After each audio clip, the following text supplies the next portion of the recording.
हरे कृष्णा। आप सभी भक्तजनों का बहुत बहुत स्वागत है। तो जैसा कि मैंने पिछली बार प्रॉमिस किया था, पिछली बार मैंने इंग्लिश लेक्चर किया था हरे कृष्णा का, तो आज मैं डेफिनेटली हिंदी वाला भी थोड़ा सा करूँगा। हरे कृष्णा के सत्संग मैसेजेस को मैं रीड करूँगा, थोड़ा सा उनके बारे में इंफॉर्मेशन लेंगे। जैसे कि आप जानते हैं मैं इंग्लिश करता हूँ, कभी हिंदी करता हूँ, कभी मैं मिक्स करता हूँ। तो मेरा पूरा प्रयास यही रहता है कि वही मैं करूं जैसा कि लिखा गया है हमारे आचार्यों ने, वैष्णवों ने और शिला प्रभुपाद जी ने, उसी को पढ़ा जाए या उन्हीं को मैं जपता हूँ, उसी को पढ़ता हूँ, तो मुझे वो कंठस्थ रहता है। और डेली चैंटिंग के थ्रू जो है वो अंदर वही बोलते हैं, गुरु बोलते हैं, भगवान बोलते हैं, हम नहीं बोलते। तो एज इट इज़ अगर ज्ञान मिलेगा, हमारा यही प्रयास रहता है एज इट इज़ मिले, then because of the light of knowledge darkness of ignorance would be removed. ज्ञान के प्रकाश से ज्ञान का अंधकार मिट जाएगा और चेहरे पे कभी ना मिटने वाली खुशी। फिर हमारा मोटिव है कि उसको बांटा जाए।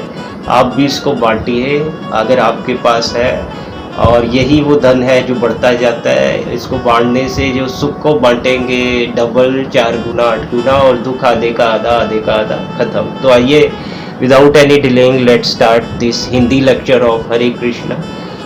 फॉर अ लिटिल वाइल जितना भी है पता है मैं ज़रूर करूँगा। मेरा पूरा प्रयास यही रहता है कि लोक कल्याण हो सके। हरि बोल, हरे कृष्ण कृष्ण कृष्ण हरे हरे, हरे राम राम राम हरे हरे, हरि बोल। जय हो जय। तो आइए शुरू करते हैं। भगवान को जानने के लिए उनका आश्रय लेना आवश्यक है। बिना आश्रय, उनके आश्रय के उन्हें जानना असंभव है। या तो हम शुद्ध भक्तों की वैष्णवों की शरण में भी जा सकते हैं भगवान को समझने के लिए। वो सिर्फ जरिए होते हैं, भगवान का प्रतिरूप होते हैं जो हमें उनको समझने में हेल्प करते हैं। तो आइए, ये है 7वें अध्याय का 16वां श्लोक और 7वें अध्याय का 17वां श्लोक। ये क्या कहता है? हाँ जी, तो जस्ट अ सेकंड जी। तो हम कह रहे थे 7वें अध्याय का 16वां और 7वें अध्याय का 17वां श्लोक क्या कहता है? ये कहता है कि चतुर्विधा भजन्ते माम जना सुकृतिनो अर्जुन, आतो जिज्ञासुरथार अर्थार्थी ज्ञानी च भरतऋषभ तेषाम ज्ञानी नित्ययुक्तम। एक भक्त विशिष्यते प्रियो ही ज्ञानिनो अर्थ्यर्थमहं स च मम प्रिय। हे भरत श्रेष्ठ, 4 प्रकार के पुण्य आत्मा मेरी सेवा करते हैं, आर्थ, जिज्ञासु, अर्थार्थी तथा ज्ञानी। इनमें से जो परम ज्ञानी है, शुद्ध भक्ति में लगा रहता है, वह सर्वश्रेष्ठ है, क्योंकि मैं उसे अत्यंत प्रिय हूँ और वह मुझे प्रिय है। अच्छा जी, मॉन्ट्रियल में 10 जून को 1968 में, यानी कि आज से 57 ईयर्स अगो लगभग, हमारे शीला प्रभुपाद जी ने एक लेटर लिखा था। उसमें वो बताया था उन्होंने, शीला प्रभुपाद की जय जय जय हो, जय गुरुदेव। तो शीला प्रभुपाद जी ने उसमें बताया था, एक राजा सिंहासन पर बैठा है और एक कीड़ा भी, दोनों एक ही सिंहासन पर बैठे हैं, किंतु दोनों में बड़ा अंतर है। एक ही सिंहासन पर बैठने का अर्थ ये नहीं कि दोनों एक समान हो गए। क्यों? अपनी स्वाभाविक स्थिति के कारण। कीड़े की सहज स्थिति है दूसरे को काटना, और राजा की स्थिति क्या है? शासन करना। तो यद्यपि दोनों समान स्तर पर है, पर उनमें विशाल अंतर है। इसी प्रकार भगवान और जीवात्मा दोनों एक साथ बैठ सकते हैं, एक साथ बातें कर सकते हैं, लेट सकते हैं, खा सकते हैं, किंतु वह अंतर बना ही रहेगा।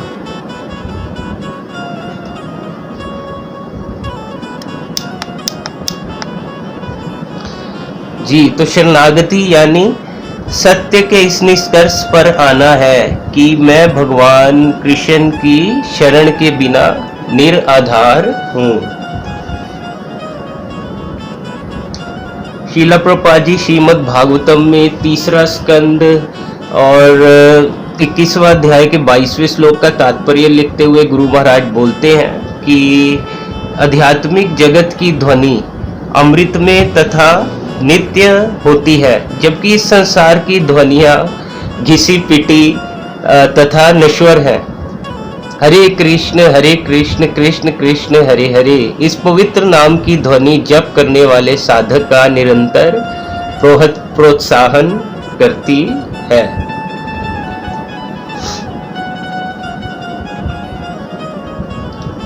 जी, तो if a hungry person searching for food comes to a rice mill and finds huge quantities of empty husks outside the mill, then that person will not retain satisfaction from the huge quantity of husk. No matter how much he beats that husk, he will not be able to obtain any grain. Lord Brahma says that similarly, if an individual gives up the straightforward and easy path of bhakti and takes the other paths, then it is to be known that hard work has become his destiny and suffering is the only fruit that he will obtain. ये हमने एक English वाला message पढ़ दिया है, पर कोई बात नहीं, चलेगा। हिंदी लेक्चर हमारा चलता ही रहेगा, हरि बोल, वो इंटरप्ट नहीं होगा। तो चलिए आगे पढ़ते हैं। आजकल लोगों को धर्म से चिढ़ है, लोग धर्म को मानना नहीं चाहते हैं। इसका भी कारण है, तथा कि जो महात्मा बन जाते हैं, शिष्य बन जाते हैं, भीड़ इकट्ठी करते हैं और लोग भी उनमें श्रद्धा करने लग जाते हैं। फिर जब उनके कारनामे बाहर आते हैं तो लोग बोलते हैं कि धर्म कर्म सब बेकार है। धर्म बेकार नहीं है, हम बेकार हैं। गाय का दूध तो शुद्ध होता है, लेकिन हम उसमें मिलावट कर देते हैं। उसी तरह इसलिए हमें शास्त्र आज्ञा अनुसार वास्तविक संत को पहचान कर ही उनका अनुसरण करना चाहिए। इसी से हमारा कल्याण हो सकता है। हरि बोल, नित्याय गौर हरि बोल। अभ्यास में शरीर, इंद्रियों और मन की प्रधानता होती है तथा पुकार में आत्मा की। भगवान नाम जप अभ्यास नहीं, अपितु आत्मा की पुकार है। तो वही इंग्लिश वाला मैसेज जो मैंने पढ़ा था वो हिंदी में सुनिए। प्रभु लोगों, मेरे प्रभु जी, कोई व्यक्ति भूखा हो और उसे चावल के गोदाम के बाहर बहुत सारा चावल का खाली भूसा मिल जाए तो उसे खुशी नहीं होगी। उस खाली भूसे को वह चाहे कितना भी कूटे, किंतु उसके हाथ कुछ नहीं लगेगा। ब्रह्मा जी कहते हैं कि इसी तरह जो व्यक्ति सरल सुगम भक्ति मार्ग का त्याग करके दूसरे मार्गों का आश्रय लेता है, उस व्यक्ति के भाग्य में केवल परिश्रम ही आता है और फल के रूप में उसे कलेश ही कलेश मिलता है।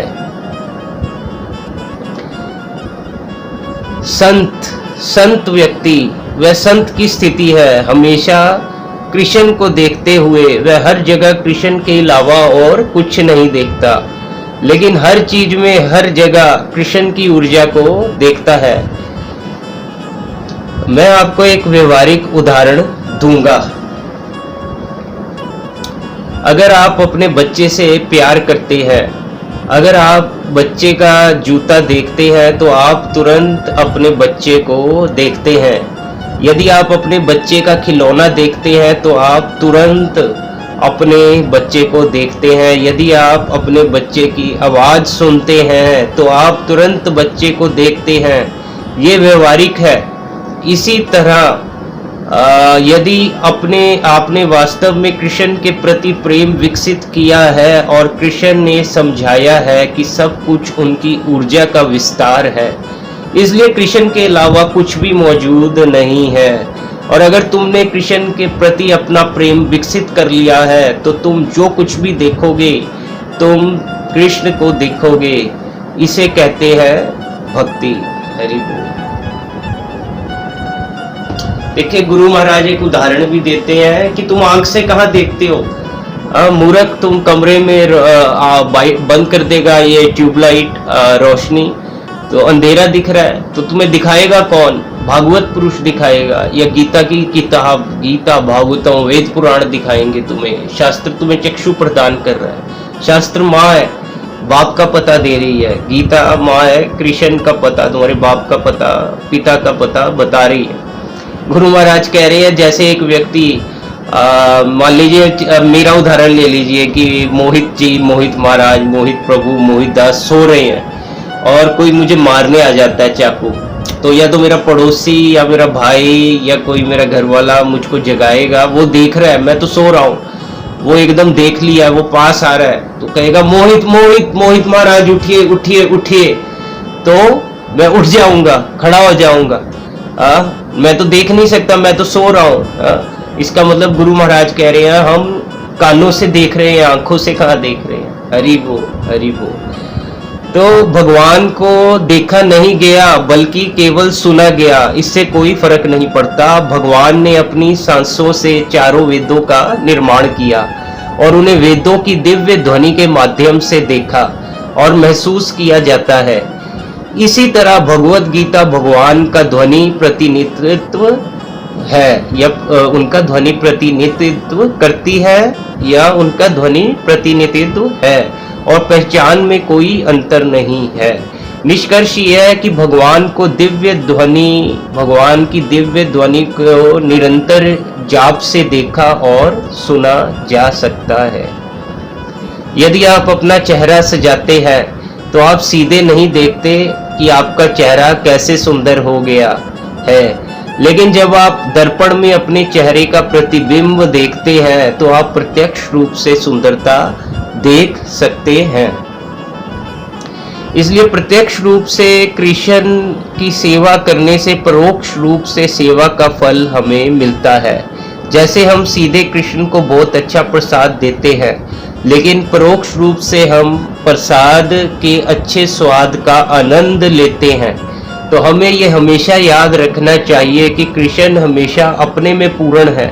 वह अपनी संतुष्टि के लिए हमारी एक चुटकी भी मदद नहीं चाहता है, लेकिन अगर हम उसे कई तरीकों से संतुष्ट करने की कोशिश करते हैं, जैसे कि आचार्यों और शास्त्रों द्वारा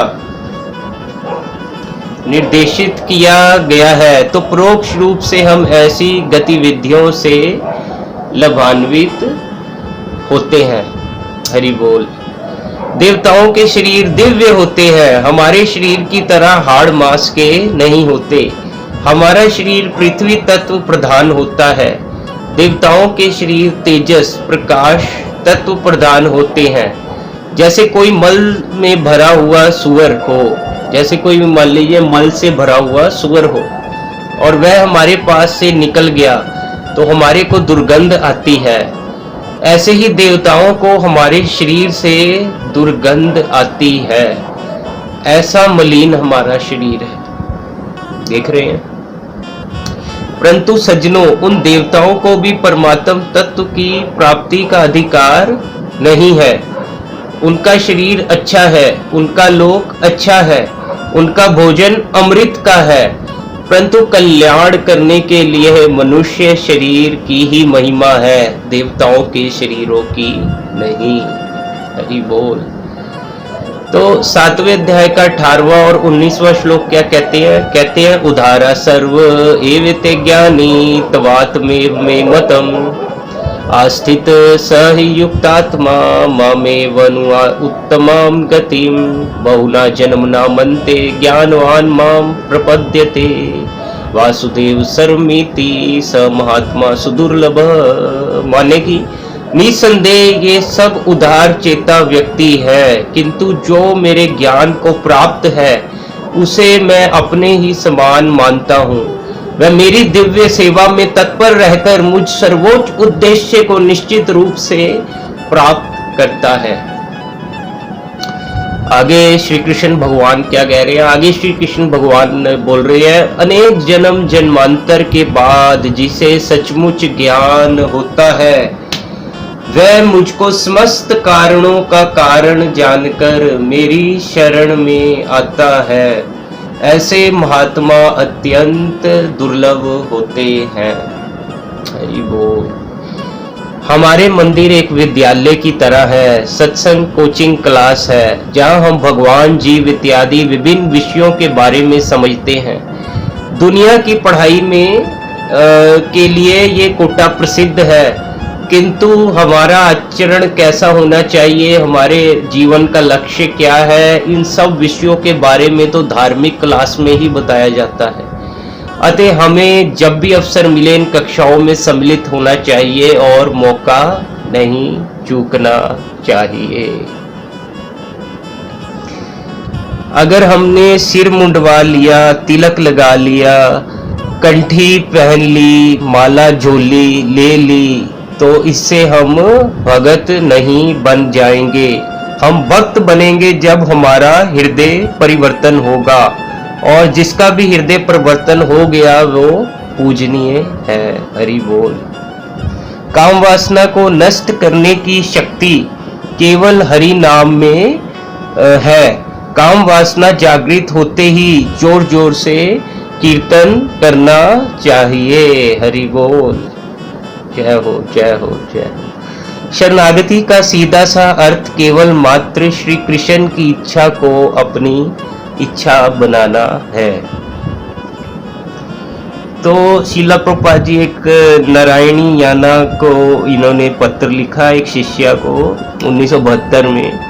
तो शीला प्रभुपाद जी उसके विषय में, मतलब उस विषय में, उस पत्र में क्या लिख रहे हैं। और ये माने कि आप देखिए, ये हो गया एटलीस्ट 53 ईयर्स अगो, 53 साल पहले ये पत्र लिखा गया। तो पहला जन्म माता पिता से होता है, किंतु वास्तविक जन्म या वास्तविक जीवन तब आरंभ होता है जब व्यक्ति किसी प्रामाणिक गुरु को स्वीकार करता है और उनकी शरण लेता है। तब भगवत धाम जाने का मार्ग खुल जाता है, जहां हम शाश्वत रूप से पूर्ण ज्ञान एवं आनंदमय भगवान श्री कृष्ण के साथ रह सकते हैं। हरे कृष्ण कृष्ण कृष्ण हरे हरे, हरे राम राम राम हरे हरे। हरि बोल। तो पहला स्कंद 6वां अध्याय और 26वां श्लोक भागवतम का तात्पर्य लिखते हुए शीला प्रभुपाद जी महाराज बोलते हैं कि भगवान के सच्चे भक्त का जीवन इस प्रकार नारद मुनि ने अपने व्यक्तिगत उदाहरण द्वारा संक्षेप में समझाया है। ऐसा भगत भगवान या उनके प्रमाणिक प्रतिनिधि द्वारा दीक्षा लेने के बाद भगवान की महिमा का जप करने और दुनिया भर में यात्रा करने को बहुत गंभीरता से लेता है, ताकि अन्य लोग भी भगवान की महिमा सुन सके। ऐसे भक्तों को भौतिक लाभ की कोई इच्छा नहीं होती, वह एक ही इच्छा से प्रेरित होते हैं, भगवान के पास वापस जाना। तो श्रीमद् भागवतम पहला स्कंद 9वां अध्याय का 40वें श्लोक में प्रभुपाद जी बता रहे हैं, आमतौर पर वह पैसे की जरूरत में भगवान नीडी माने जरूरतमंद, जो पैसों की जरूरत है जिसको, या रोगग्रस्त है जो, वो भगवान की पूजा करते हैं। आमतौर पर लोग आमतौर पर चर्च मंदिर जाते हैं जब वह कुछ आहार या पैसे की जरूरत से पीड़ित होते हैं। या ये दो वर्ग अन्य दो वर्ग शुद्ध ज्ञान के पीछे कौन है और जिज्ञासु, भगवान का स्वरूप क्या है, वह उच्च वर्ग है।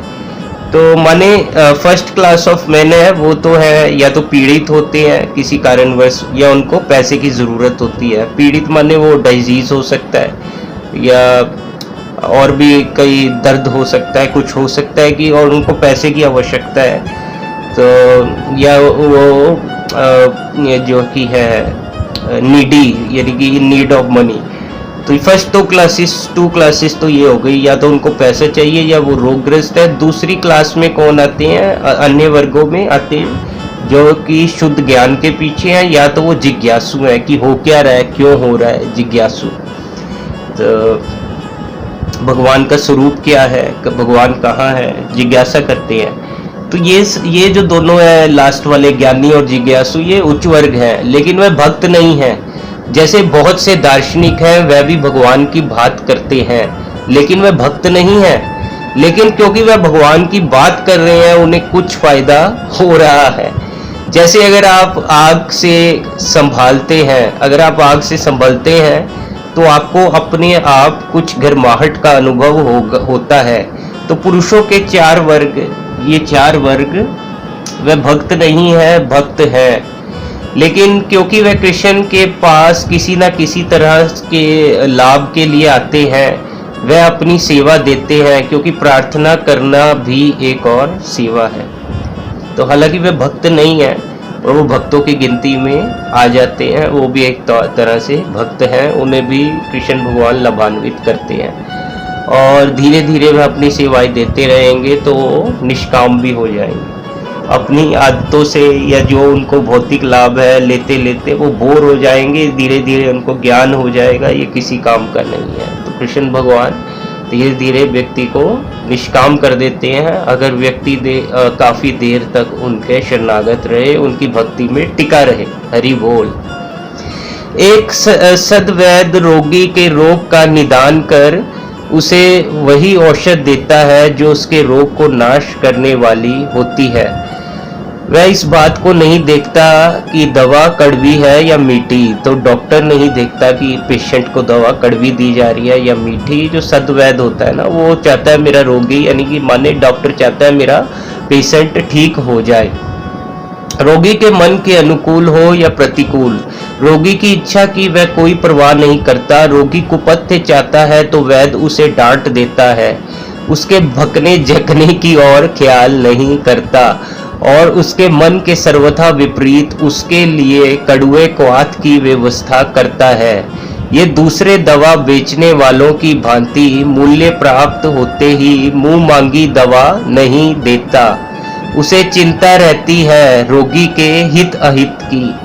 उसका उद्देश्य होता है केवल रोग का समूल नाश कर देना। इसी प्रकार भगवान भी अपने भक्तों में से जिसके जैसे रोग देखते हैं उसके लिए वैसी ही औषधि की व्यवस्था करते हैं। अन्य अन्य देवताओं की भांति मुंह मांगा वरदान नहीं दे देते।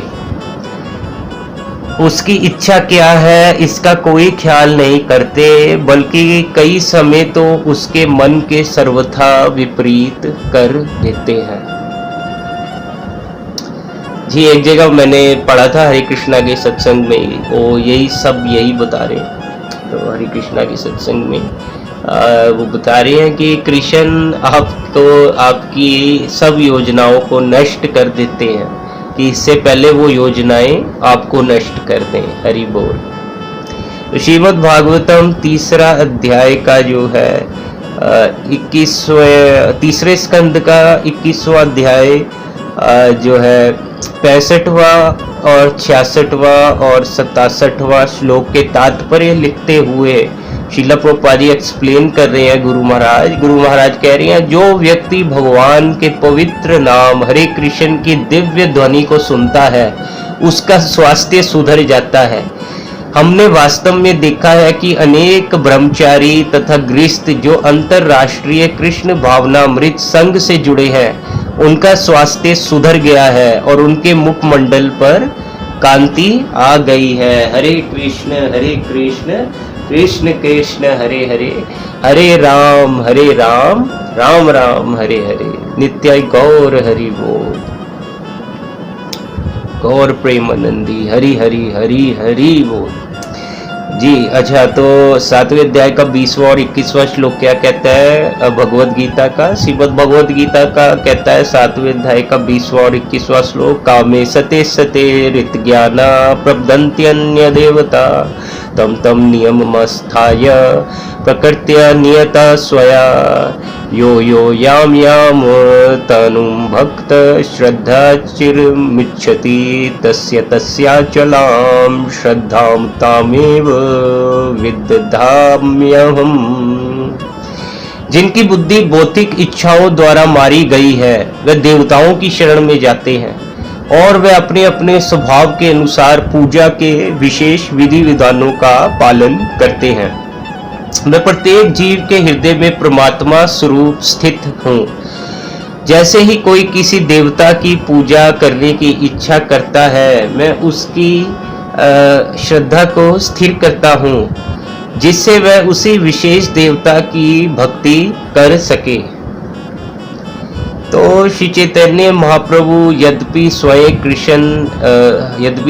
श्री कृष्ण थे, भगवान श्री कृष्ण थे, फिर भी उन्होंने अपने मित्रों और सहयोगियों से अपील की कि वह उनके मिशन में उनकी सहायता करें। फिर मेरा क्या कहना, यहाँ पर गुरु महाराज कह रहे हैं, मैं नहीं कह रहा हूँ। तो गुरु महाराज कह रहे हैं फिर मेरा क्या कहना, मैं एक साधारण मनुष्य हूँ, मुझे आपकी सहायता की आवश्यकता है। अच्छा जी, कोई व्यक्ति यदि अपने पिता से हजारों रुपए मांग ले तब भी वह भिखारी नहीं कहलाएगा। पिता से तो वह अधिकार पूर्वक मांग सकता है, किंतु यदि वही व्यक्ति सड़क पर 1 रुपया भी मांगे तो तुरंत भिखारी कहलाया जाएगा। उसी प्रकार भगवान श्री कृष्ण से मांगने वाला व्यक्ति अपने परम पिता से मांग रहा है, अति निसंकोच मांग सकता है। अन्य देवी देवताओं से मांग लेने पर वह तुरंत भिक्षुक बन जाता है और उसे अधिक मिलता भी नहीं है। तो श्रीमद् भागवतम के 3 स्कंद का 25वां अध्याय और 33वां श्लोक का तात्पर्य कहता है जी, भक्त के लिए मुक्ति कोई समस्या ही नहीं है। निर्विशेषवादी मुक्ति प्राप्त करने के लिए कठिन तपस्या करते हैं, किंतु भक्त मात्र भक्ति योग द्वारा विशेष रूप से हरे कृष्ण महामंत्र के कीर्तन में लगकर तथा श्री भगवान को अर्पित भोग के उच्चिष्ट प्रसाद को ग्रहण करके अपनी जीभ पर तुरंत नियंत्रण प्राप्त कर लेता है।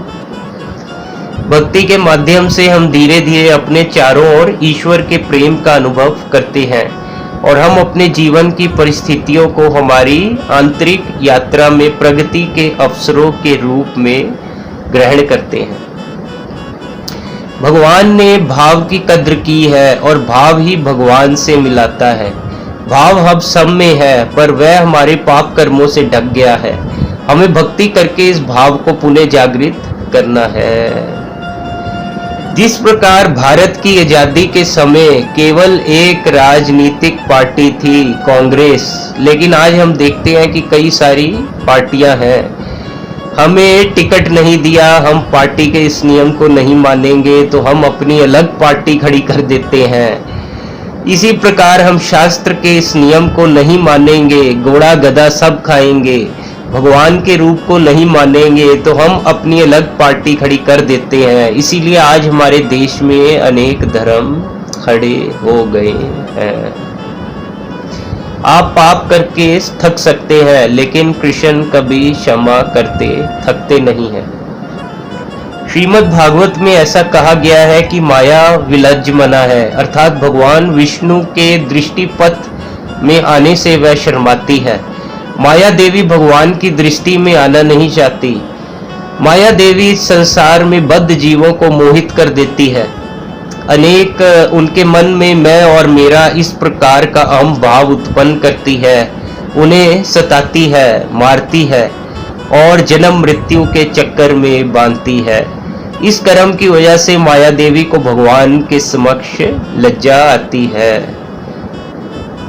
तो जी पहला स्कंद 6वां अध्याय का 16वां श्लोक का तात्पर्य लिखते हुए, पटपट लिखते हुए शीला प्रभुपाद जी भागवतम में बता रहे हैं। क्या बता रहे हैं? यहाँ भाव शब्द महत्वपूर्ण है। ये भाव अवस्था तब प्राप्त होती है जब व्यक्ति में भगवान के प्रति दिव्य स्नेह होता है। पहली प्रारंभिक अवस्था को श्रद्धा या भगवान के प्रति लगाव कहा जाता है और उस लगाव को बढ़ाने के लिए व्यक्ति को भगवान के शुद्ध भक्तों की संगति करनी होती है। तीसरी अवस्था भक्ति सेवा के निर्धारित नियमों और विनियमों का अभ्यास करना है। इससे सभी प्रकार की भ्रांतियां दूर हो जाएंगी और सभी व्यक्तिगत कमियां दूर हो जाएंगी जो भक्ति सेवा की प्रगति में बाधा डालती है। जी, तो हम कहते हैं कि यदि श्री कृष्ण सत्य है तो ये संसार भी सत्य है, क्योंकि ये संसार श्री कृष्ण की शक्ति का ही प्रकटीकरण है। तो यदि श्री कृष्ण सत्य है तो उनकी शक्ति कैसे मिथ्या हो सकती है। मायावादी तथाकथित अद्वैतवाद का प्रचार करते हैं और वह सदैव ब्रह्म और माया में भेद करते हैं। वह कहते हैं ब्रह्म सत्य है और माया मिथ्या है। वो बोलते हैं ना, ब्रह्म सत्य जगत मिथ्या। हम कहते हैं कि माया भी सत्य है, क्योंकि वह श्री कृष्ण की शक्ति है, किंतु उसका उपयोग श्री कृष्ण की सेवा में होना चाहिए।